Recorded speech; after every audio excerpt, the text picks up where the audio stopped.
দিল্লিতে দোস্তি, কলকাতায় কুস্তি, এটা বন্ধ করুক। কোনো ওদের অস্তিত্ব নেই, কারণ বামপন্থীরা তাদের লাইন থেকে অনেক আগেই সরে গেছে। মীনাক্ষী বলবে তৃণমূল চোর, বিজেপিকেও বলে ঠিক আছে তৃণমূল চোর, ভাইপো চোর, চোর ধরো জেল ভরো। আর মীনাক্ষীর জ্যাঠা সীতারাম ইয়েচুরি পাটনাতে, বাঙ্গালোরে, মুম্বাইতে, দিল্লিতে একসঙ্গে বসে বিরিয়ানি খাবে। দিল্লিতে পিসিআর ভাইপো হচ্ছে সাধু আর পশ্চিমবঙ্গে চোর।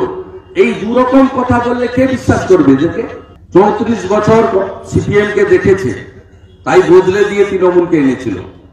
তৃণমূলকে দেখে নিয়েছে, তৃণমূলও যাওয়ার পথে। আর তার আগে তো কংগ্রেস ছিল, এখন সাইনবোর্ড হয়ে গেছে।